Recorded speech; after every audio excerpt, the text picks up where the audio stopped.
Hello guys, my name is Ravi Prakash और इस video में हम लोग स्टेप बाय स्टेप देखेंगे नेशनल लॉ यूनिवर्सिटी दिल्ली का एलेट 2025 का फॉर्म फिलिंग जो है वो स्टार्ट हो चुकी है।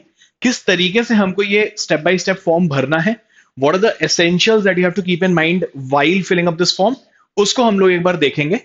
सो बेसिकली अगर आप किसी भी अपने ब्राउजर पे जाते हो, गूगल पे जाते हो, गूगल क्रोम पे जाते हो या कोई भी ब्राउजर पे जाके आप एलेट 2025 लिखोगे तो आपको एनएलयू दिल्ली का साइट मिलेगा। वहां पे जाने के बाद आपको ये NLU national law university Delhi का ये वेबसाइट जो है वो खुलेगा। आप यहाँ पे देख सकते हो एडमिशन नोटिफिकेशन, डेट्स नोटिफिकेशन सब डाले हुए हैं। 1 को जो है एप्लीकेशन डेट जो है वो स्टार्ट हो चुकी थी और 8 दिसंबर 2024 जो है वो आपका डेट है। All all India law entrance test जिसको कि हम लोग एलेट कहते हैं। So this is the first page जो आपको आएगा और यहां से हमको स्टार्ट करना है फॉर्म फिलिंग करना। ठीक है, सबसे पहले हमको, आपने क्योंकि अभी तक रजिस्टर किया नहीं है कुछ भी, तो आप डायरेक्टली यूजर नेम पासवर्ड नहीं फिल कर सकते। So what you have to do is कि आपको यहाँ पे क्लिक हियर टू रजिस्टर करना पड़ेगा। जब आप यहाँ पे क्लिक हियर टू रजिस्टर करोगे तो उसके बाद आपको कुछ इस तरीके का पेज दिखेगा जहां पे आपसे आपका नेम डालने को बोला जाएगा। सो से फॉर एग्जाम्पल आप अपना नाम लिख दिए, तो आपको ये फिल करना है। आप अपने कीबोर्ड से इसको फिल कर सकते हो। तो यहाँ पे आप नेम लिखिए और आपका ईमेल आईडी डालिए। Make sure that the email ID that you put in your is an active email ID और आप इसको बार बार फ्रीक्वेंटली चेंज नहीं करोगे। सो जितने भी आपके कम्युनिकेशन होंगे वो इसी ईमेल आईडी के थ्रू होंगे, एज वेल एज आपका लॉग इन आईडी जो है वो यही ईमेल रहेगा। So do not use N email ID जो आप बहुत फ्रीक्वेंटली यूज नहीं करते हो। So keep that in mind. उसके बाद एप्लीकेंट टाइप में आपके पास तीन ऑप्शन है। या तो आप इंडियन नेशनल की फॉर्म में यूज करोगे, या फिर आप फॉरेन नेशनल, ओसीआई, या फिर people of person of international Indian origin जो है वो इस एप्लीकेशन में डालोगे। अगर आप इंडियन नेशनल सेलेक्ट कर रहे हो तो you will B considered for the seats जो कि इंडियन नेशनल्स के लिए है। अगर आप foreign nationals, OCI, PIO category search select कर रहे हो तो आपको सिर्फ और सिर्फ उतने ही सीट्स के लिए एलिजिबल माना जाएगा। आप फिर इंडियन नेशनल सीट्स के लिए एलिजिबल नहीं होगे। तो इस चीज का जो है वो आप ध्यान रखना। तो यहाँ पे एक ड्रॉप डाउन आएगा जहां पे आपसे पूछा जाएगा कि आप बताइए आपका एप्लीकेशन टाइप क्या है। तो अब जैसे मान लीजिए हमने चूज किया इंडियन नेशनल, तो आपको कंफर्म करने के लिए भी बोलेगा। ठीक है, तो मैंने कंफर्म कर दिया कि okay, I am registering as an Indian national candidate for AILET.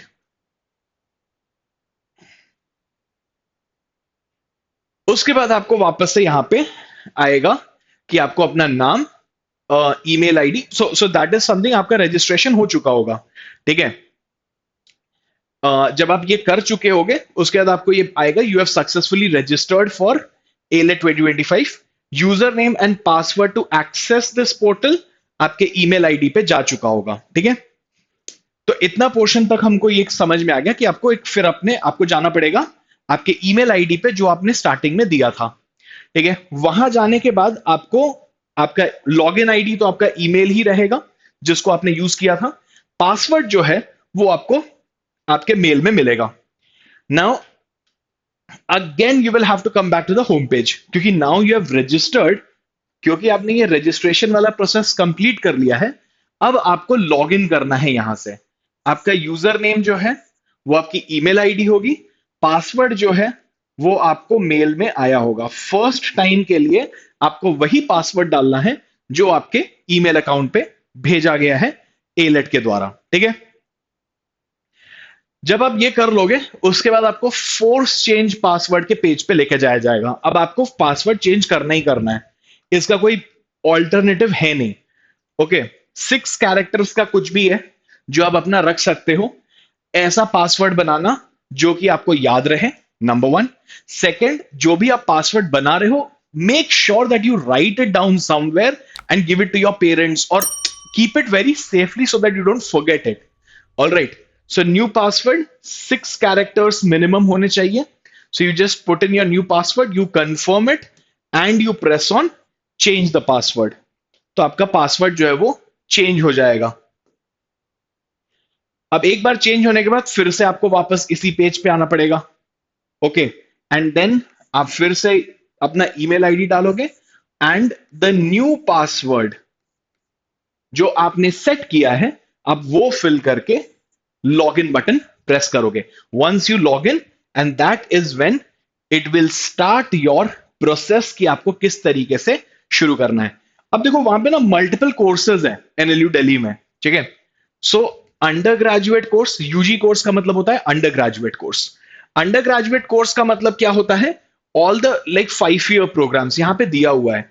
B L L B honours, B Com L L B honours, ठीक है. बी एल एल बी में 120 ऑट सीट्स है, B Com L L B में 60 ought seats है. Okay, तो इस चीज के हिसाब से अच्छा एक क्वेश्चन आएगा कि क्या मैं दोनों के ऊपर फिल कर सकता हूं कि नहीं. मैं आपको आगे दिखाऊंगा, don't worry about it. And the answer to that question is yes, आप दोनों के लिए फिल कर सकते हो.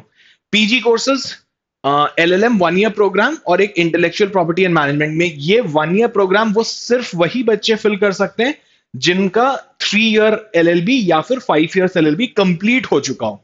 ओके, उसके बाद एमए का मास्टर्स इन आर्ट्स का कोर्स है. ये मास्टर्स भी आप तभी कर सकते हो जब आपका ग्रेजुएशन कंप्लीट हो चुका हो. तो ये सब आप मत भरना अगर आप अभी स्टार्ट कर रहे हो. ओके, एंड पीएचडी आप तभी कर सकते हो जब आपके मास्टर्स कंप्लीट हो चुके होते हैं. So for example we apply for the UG program, ठीक है. यूजी कोर्स के लिए हम अप्लाई करते हैं. तो अब इस तरीके से आएगा. ओके, आपका कुछ एप्लीकेशन नंबर यहां पे दिखेगा, आपको विजिबल होगा. बट ये सब अभी अपडेटेड नहीं है कंसिडरिंग कि अभी तक हम लोगों ने कुछ भी फिल नहीं किया है. ईमेल आईडी वगैरह हमने हाइड कर दिया, अभी एप्लीकेशन स्टेटस अभी क्रिएटेड है. ओके, अब क्वेश्चन है कि अब यहां से आगे कैसे बढ़ेंगे. आपका फोटो भी अभी नहीं दिख रहा है, सिग्नेचर भी जो है वो नहीं दिख रहा है, ठीक है. सबमिट एप्लीकेशन फॉर्म पे क्लिक कर देना. डिलीट एप्लीकेशन मत करना, पूरा डिलीट हो जाएगा.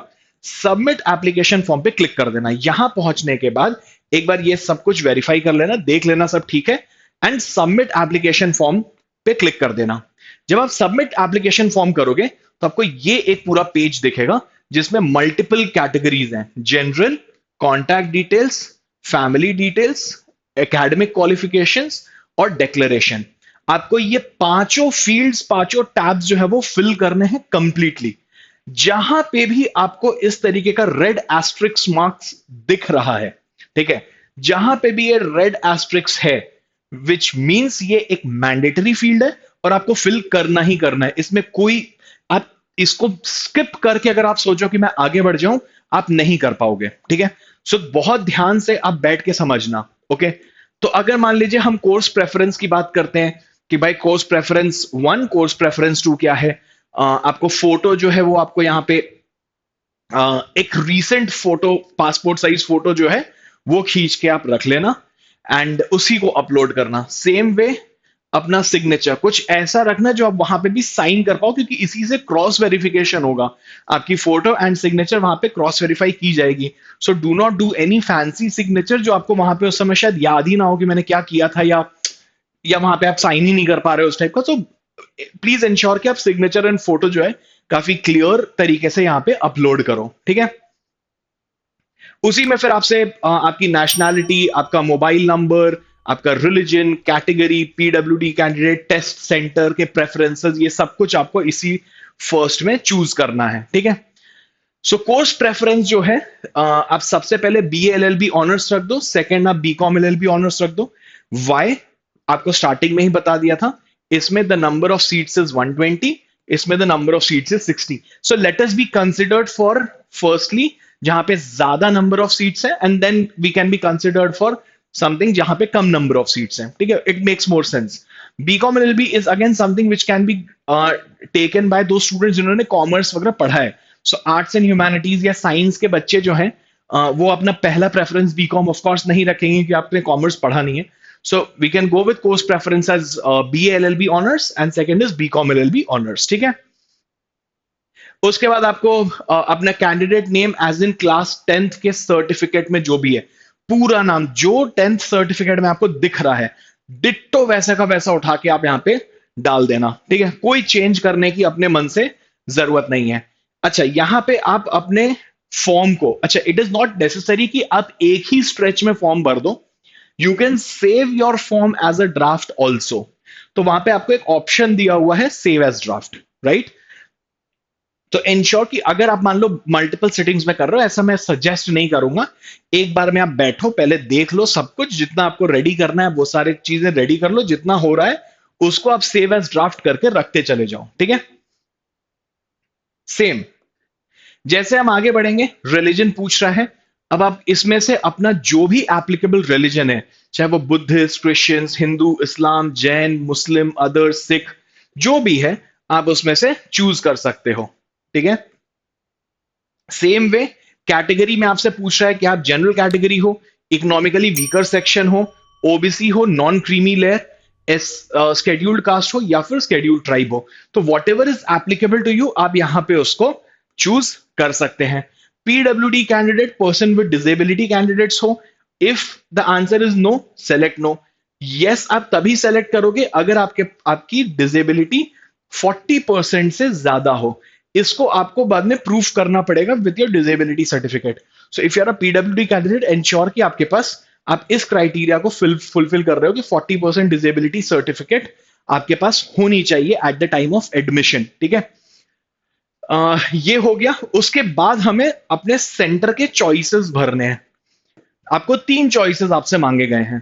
Now how do you choose the centres preference? The first preference should be, अगर आप उसी शहर में रह रहे हो और वहां पे एक सेंटर एप्लीकेबल है, सो एंश्योर कि आप वही सेंटर चूज करो। So make sure, and here you should sit with your parents and discuss before filling up कि मेरे लिए सबसे नियरेस्ट क्या होगा जाने के लिए। So choose your centres very wisely as to the nearest place होना चाहिए जहां पे आप रह रहे हो उससे। अगर आप फॉर एग्जाम्पल ना, जैसे मैं आपको बताता हूं कि मैंने अगर फर्स्ट चॉइस ऑफ प्रेफरेंस जो है वो मैंने भोपाल भरी, ठीक है, considering that I am living in Bhopal.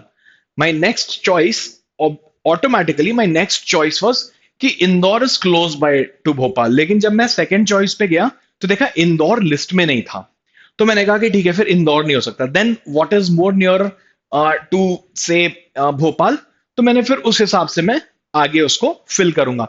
So ensure करो आप कि the nearest place from your residence is what you choose as your centre preference, और उस हिसाब से आप सेंटर चॉइसेस कर लो, ठीक है? Again, while you're filling up the form, please ensure that you're sitting with your parents. You discuss this with them, और उसके बाद ही आप भरना। ठीक है? सो जनरल जो है, जनरल टैब ये हमारा फिल हो जाता है। अब हम आते हैं कॉन्टैक्ट डिटेल्स में। कॉन्टैक्ट डिटेल्स में आपको अपना करंट एड्रेस जो है वो देना है, डिफरेंट लाइन 1, लाइन 2। आपको डिस्ट्रिक्ट भी मेंशन करना पड़ेगा, स्टेट भी मेंशन करना पड़ेगा, कंट्री भी करनी पड़ेगी, सिटी भी करना पड़ेगा, पिन कोड भी करना पड़ेगा। और उसके बाद एक ऑप्शन आता है कि क्या आपका परमानेंट एड्रेस जो है वो आपके करंट एड्रेस से मैच करता है। If the answer is yes, तो आपको और कुछ करने की जरूरत नहीं है। If the answer is no, फिर आपको अपना परमानेंट एड्रेस का भी जो डिटेल्स है वो आपको यहां पे फिल करना पड़ेगा, ठीक है? सो जैसे if your permanent address is your permanent address the same, मैंने कहा नो, तो मेरे को देखो अब ये परमानेंट एड्रेस मुझसे मांगा जा रहा है, ठीक है? उसके बाद हम आते हैं फैमिली डिटेल्स पे। ना व्हाई एम आई सेइंग कि आपको अपने पेरेंट्स के साथ बैठ के फिल करना चाहिए, क्योंकि ये डिटेल्स शायद आपके पास कंप्लीटली ना हो। तो अब यहां पे आपसे फादर्स नेम, फादर का ऑक्यूपेशन, फादर का मोबाइल नंबर मांग रहा है। जो भी मोबाइल नंबर, चाहे आप अपना, फादर का और मदर का, तीनों मैंडेटरी है देना। तो मेक श्योर कि आप वही नंबर देना जो वो लोग प्राइमरली यूज करते हैं। कोई ऐसा नंबर उठा के मत दे देना जो कोई यूज ही नहीं कर रहा है या जिसपे कॉल्स या मैसेजेस जा ही नहीं सकते हैं। Please do not do that. Okay, father's annual income in lakhs per annum जैसे ये मांग रहा है, ठीक है? So whatever is applicable, आप उस हिसाब से उसको चूज कर सकते हो अपने फादर से बात करके, ठीक है? फादर की ईमेल आईडी, फादर का office address, mother's name, occupation of mother. अगर आपकी मदर मान लो ऑक्यूपाइड ऑक्यूपेशन में नहीं है, तो आप यहां पे नॉट एप्लीकेबल भी लिख सकते हो, कोई दिक्कत नहीं है, ठीक है? लेकिन मदर का मोबाइल नंबर आपको देना है। ये फील्ड आप ब्लैंक नहीं छोड़ सकते। क्यों? क्योंकि रेड एस्ट्रिक्स दिया हुआ है। अगेन, मदर्स एनुअल इनकम, क्योंकि यहां पे देखिए एक ऑप्शन नील का भी है, तो उन कैटेगरी ऑफ स्टूडेंट्स की मैं बात कर रहा हूं जहां पे the mother might be a home maker for that matter, और तो आपके पास ये भी ऑप्शन है कि आपको मैंडेटरली कुछ फिल करने की जरूरत नहीं भी है। ठीक है, आपको फिर मदर का ईमेल आईडी और मदर का ऑफिस एड्रेस आप इसमें भी नॉट एप्लीकेबल लिख सकते हो, या whatever is your mother's address. If your mother is occupied, is in occupation, तो आप यहाँ पे उनका ऑफिस एड्रेस भी डाल देना। ठीक है, तो इस तरीके से हमारा फैमिली डिटेल्स भी कंप्लीट हो गया। तो हम लोगों ने जनरल टैब भर दिया, कॉन्टैक्ट भर दिया, फैमिली डिटेल्स भर दिया। अब आते हैं हम एकेडमिक क्वालिफिकेशन में। एकेडमिक क्वालिफिकेशन में आपसे दो चीजें मांगी जा रही है, one is class 10th, other is class 12th। Okay, ये दो चीजें जो है वो आपसे मांगेंगे, और आपको इसको अच्छे से फुलफिल करना है। तो आप name of college and school, आपका एग्जामिनेशन बोर्ड क्या था, से आईसीएसई था या आईएससी था या सीबीएसई था, जो भी है आप उसको यहां पे लिख देना। What was your year of passing, अब देखो दो 10th तो आप लोगों ने कंप्लीट कर ही लिया होगा, है ना, तो ईयर ऑफ पासिंग जो है वो आप उसी तरीके से फिल करोगे। ग्रेडिंग सिस्टम में वो या तो आपको यहाँ पे एक ड्रॉप डाउन आएगा, या तो आप सीजीपीए चूज करोगे या आप एक परसेंटेज चूज करोगे, तो जो भी आपका ग्रेडिंग सिस्टम रहा हो आप उस हिसाब से उसको चूज कर लेना। मैक्सिमम मार्क्स का मतलब होता है best of 5, best of 4, best of 3, ये सब कुछ भी नहीं। जितने आपके मैक्सिमम मार्क्स हैं, अगर 6 सब्जेक्ट हैं और 600 आपका मैक्सिमम है, तो आप यहां पे 600 लिखोगे। Marks obtained, again best of 4, best of 3, best of 2, ऐसा कुछ नहीं करना है। जितने आपको आए हैं marks out of the maximum marks, तो से मुझे आया 425, तो मैंने 425 अक्रॉस ऑल द 6 सब्जेक्ट्स वो मैंने यहां पे लिख दिया। अब यहां पे आप परसेंटेज या सीजीपीए जो भी आपको वहां पे दिख रहा होगा आपके रिजल्ट में, आप वो उठा के डाल देना।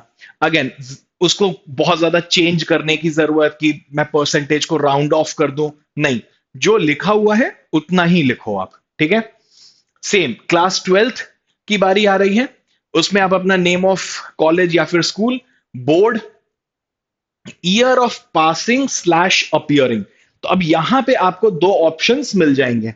One of the options is कि अगर आप अपियरिंग कैंडिडेट हो, अगर आपका 2025 में आपका बोर्ड्स कंप्लीट होगा 12th का, तो आप अपियरिंग सेलेक्ट कर लेना। ठीक है, लेकिन अगर आप एक ड्रॉपर स्टूडेंट हो, आपने 12th पास कर लिया है, से आपने 12th पास किया था 2024 में, ठीक है, तो मैं 2024 को सेलेक्ट कर लूंगा, राइट।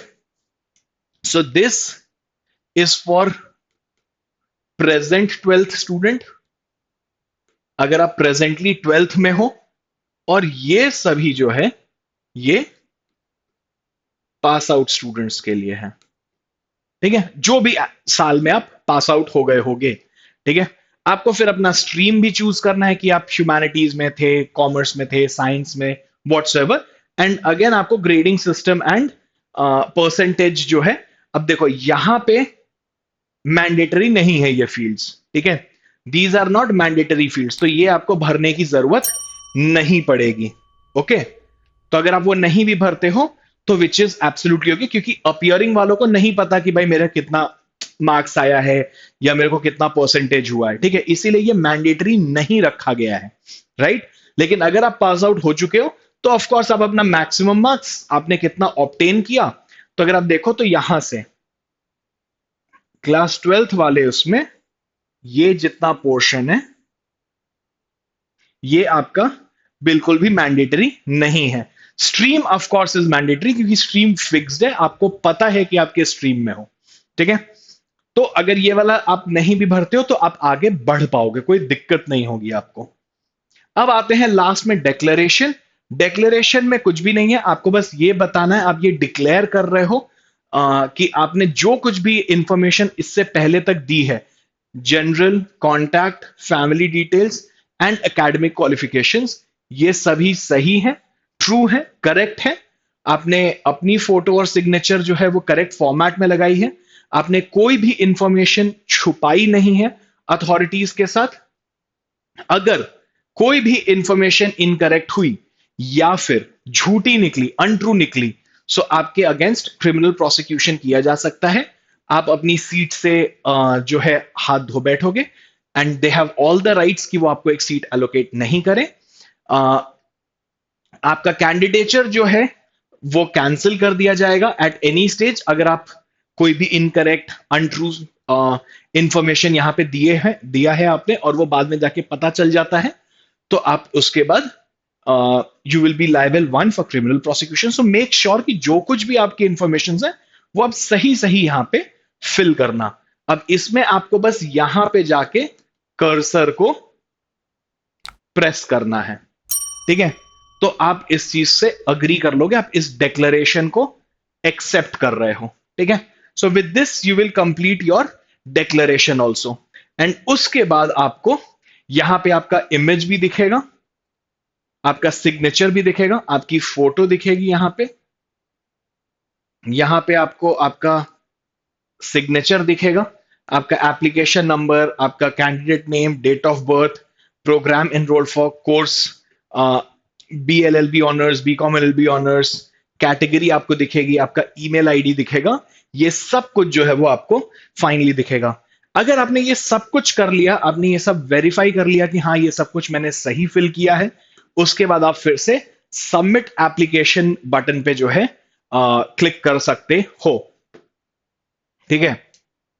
अच्छा, अगर आपने कुछ भी एक रॉन्ग कोर्स या कुछ भी गलत कर दिया है, सो आप अभी भी डिलीट द एप्लीकेशन कर सकते हैं by clicking the delete application, और फिर से आपको ये पूरा प्रोसेस स्टार्टिंग से स्टार्ट करना पड़ेगा, ठीक है? आपका पूरा एप्लीकेशन जो है वो डिलीट हो जाएगा।